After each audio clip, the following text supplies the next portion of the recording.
everyone. Thank you so much for joining this session. So you're here to talk about scaling product organization. So I'm here to give you a few tips from personal experience at the different companies I had the opportunity to work with.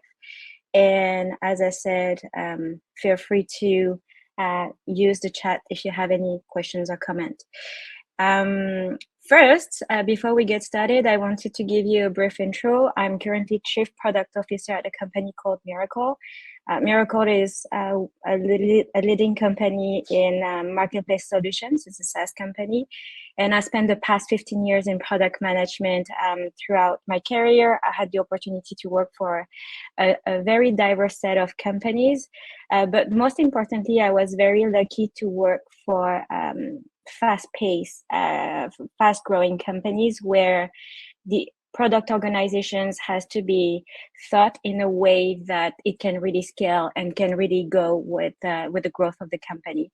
So this is what I want to share with you today. So just a few items so that you can follow along here. It's really about scaling your product organization. So hopefully we will start to define a bit what that means, where to start if you are looking into doing so.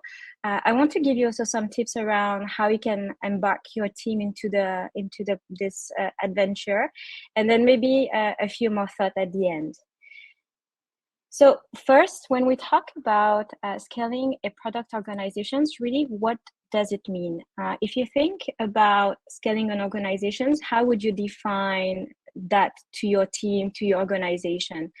So I tried to put together one slide that maybe, highlight some of the few keywords, but really what it means when we talk about scaling an organization is really how you will be able to equip your team with the structure, but also the tools so that your team can grow and adapt to the rapid growth of your own company.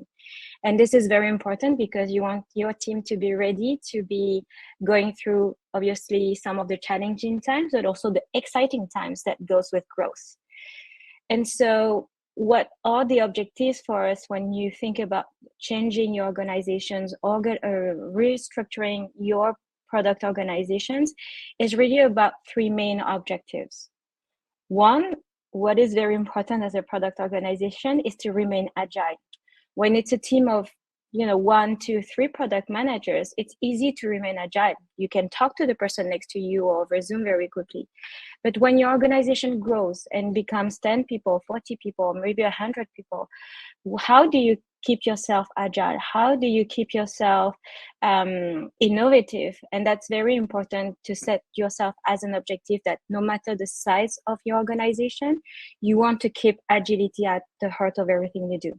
Obviously, as you grow, you will also want to find efficiency in the way you drive your organization. And last but not least, what is very important, because if you go back to the definition of what a product manager could be, product manager is really this mini CEO of their product. So you want them to feel empowered to drive the vision, to drive the strategy, and to make the decision. So empowerment should be also an objective as you think about your new organization and as you design it. So maybe the reason why you're all here today is really where to start, right? So, okay, thanks Isabelle for all this. I knew this, but now I really want to know where to start. And I'm sure that if you think about this, you say, oh, well, there are so many models out there on, in books and in blogs and whichever resources you can find out there around product management. But where do you start? And what do you use, right? Should I organize my team like Amazon or Spotify or something else? Well, my answer to you is maybe stop.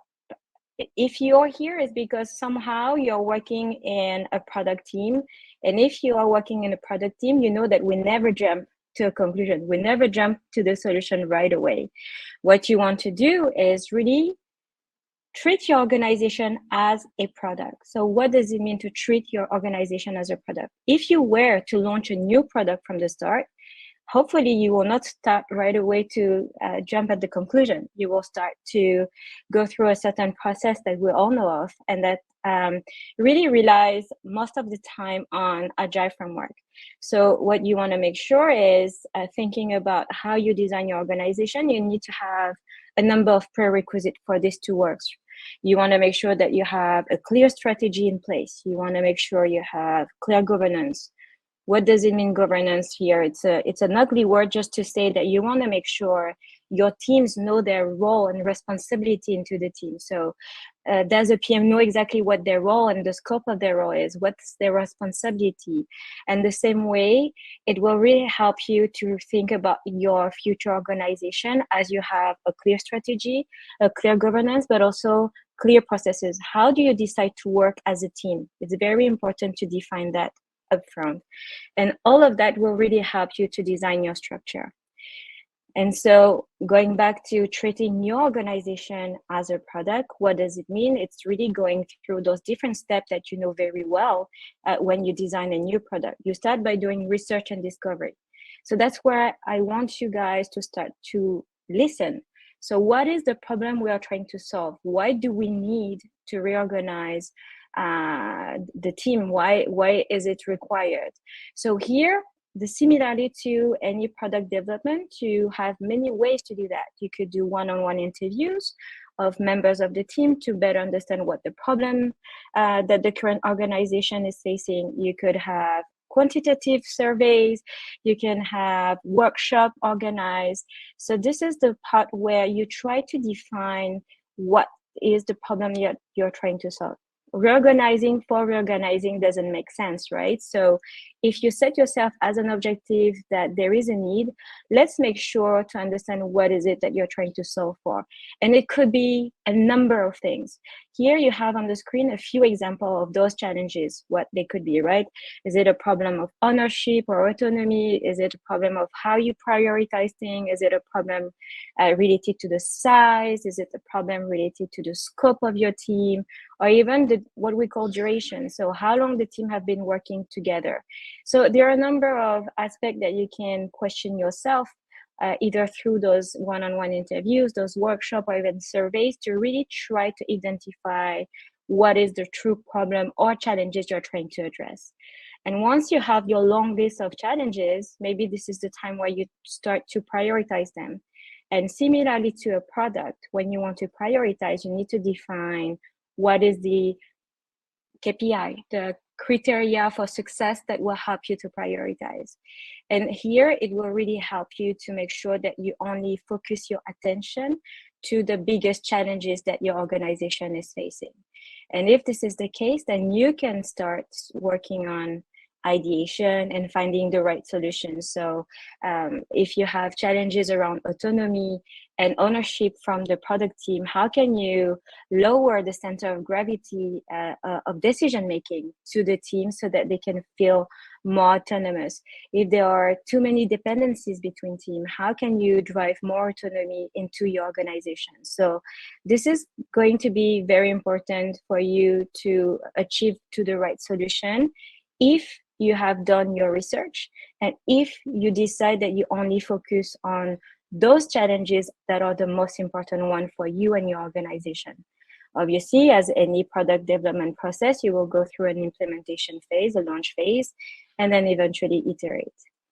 So at this point in time, my recommendation, as you understand, is really before you jump into any conclusion, especially like me, if you were to start as a new chief product officer in an organization like I did last year, and you were told, well, you need to rethink your organization. So before coming with solutions, start listening, start understanding what are the problems that you're trying to solve, what are the challenges that you want to address, and then set yourself clear objectives, clear KPI that you can measure the result against. What is important as you go through this process of scaling your team is really to embark your team into the process. Nobody likes change. Nobody. We know we all work in probably, fast-paced environment, technology company where innovation is at the center. So changes is there all the time. And as your company grows very fast, it could be that your organization actually change every 3, 6, or 12 months, which is crazy if you think about it. But what is important is that as you go through this process, you need to make sure to explain to your team why changes is important.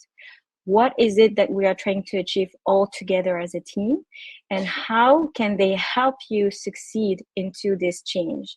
And so keeping in mind that changes is hard for everyone, please make sure to explain the why of changes.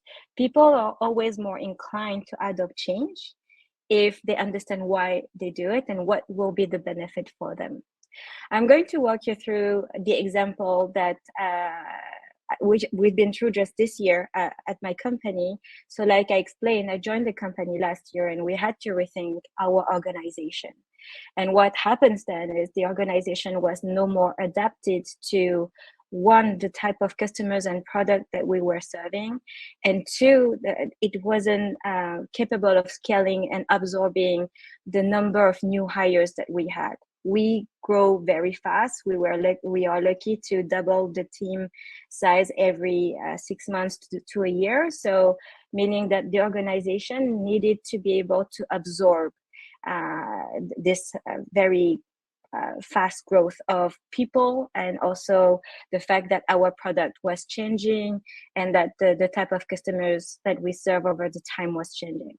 So our answer to how to scale our organization was to adopt one simple concept that you probably know, which is the squad concept. And we introduced that notion of squad for two main reasons. One, we wanted to make sure that we give more power or empowerment to our team, meaning decision making is really happening within the squad. What is a squad? A squad is a team of with one product manager, with developers, with designers, with QAs.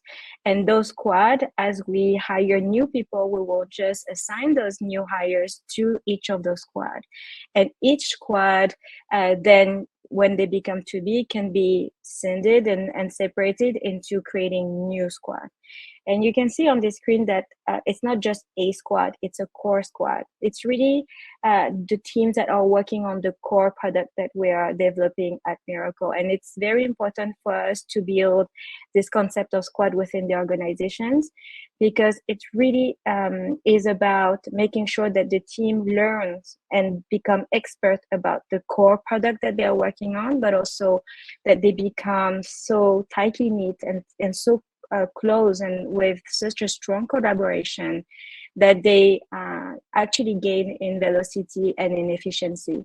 Why? Because as you learn to work with your team and as you develop your own culture and your own ways of working, you become more efficient than if somebody else is telling you to. So what is interesting about the way we organize our own squad is that we really decided to make sure that we give each of the squad the ability to define their mission statement, their North Star metrics, who the stakeholders are, the way they work. We don't necessarily follow just Scrum or Kanban. Each squad can define the ways they work, which gives them a lot of power into organizing themselves, but also to make sure that they reach the company objectives and the company vision. So that helps us really to drive that core mission. But sometimes, and we want also to remain agile, we also need to create what we call project squad. What those project squad are, it's really about the idea that if we had something that come up out of the blue and we know has a beginning, a middle, and an end, then we wanted to make sure that we have the flexibility to pick up some of the element from core squad and form a temporary project squad for a certain period of time. And that is really helpful, as an example, when we have new regulation coming up and development is required. So we know there is a beginning, a middle, and an end. And then at the end of the project, everyone just goes back to the squad. And as I said, empowerment is also coming with the ability to know clearly what you're working on. So each squad has what we call a squad charter. They have a clear mission statement. They know what the squad is about. They know obviously who is in the squad, but also who the stakeholders that they can work with very closely are. And so it's very important for us that they have those North Star metrics well defined so that they know what they are contributing to in terms of success of the company, and how what they do on a daily basis is actually contributing back to the company vision and the company success. So here, by providing all of those tools to our team, if you remember, scaling your organization is about the structure, but also the tools, then it really helped our squad to feel empowered to take ownership of their product, drive efficiency, but also drive result and innovation. So what is important when you think about scaling your organization is even with the best design, the truth is your team organizations and the team structure will probably change over time. It's not going to be static. It will probably be more dynamic than static. So what you want to remember here is something that is very important, the same way as you would develop a new product, is the iteration. So my biggest piece of advice for you guys is really to think about your organization in an iterative way. Don't try necessarily to go with a big bang. Try with a small change and then go over time and add incremental change to your organization so that they can scale, but also iterate. After 3 months, after 6 months, what is working? What is not working? And the same way, what are still the challenges that you need to be facing and that you need to address? As an example, this new organization that I showed you just earlier, we implemented it last September. And just last week, we had our first retrospective on that organization with my team. We talked about what went well, what didn't work so well, and what are the challenges that are remaining for us to address. And what came out of those conversations is, yes, there is more changes to come. So what you want your organization to do and help your team to understand is change is going to be the constant. You will continue to evolve, but it's okay because you have the tool and the structure in place to help you feel part of an organization that knows where it's going, that has the same culture, the same vocabulary, a framework where everyone can operate, but things will change. So it's change within a frame, if you like. And so maybe to conclude this talk today, I wanted to remind you some of the key things I shared with you. So like I said, start by listening. Don't jump to conclusion. Make sure that you spend the time to understand what are the true problems and the true challenges you are trying to address as you want to scale your organization and as you think about the structure of your organization. Make sure that you embark your team into the process. Make sure that you give them visibility. Make sure that you explain to them the why and the reason of the change, but also what are the criteria for success so that everyone can agree when this becomes a success. And ultimately, make sure that you build something that will last, meaning make sure that you iterate, you think regularly about how your organization evolves. Is it still the right sizing? Is it still the right portfolio organization? Do you still have the right set of tooling? Do you need more tools? All of this needs to be constantly monitored and think about the same way as you would develop your own product. You want to think about your organization, have a clear vision and a clear strategy that will help you to be successful. With that, I will conclude my presentation today by thanking everyone for being attentive and joining this talk. I'm really thankful for everyone to take the time, and I hope to see if you have any questions before we conclude.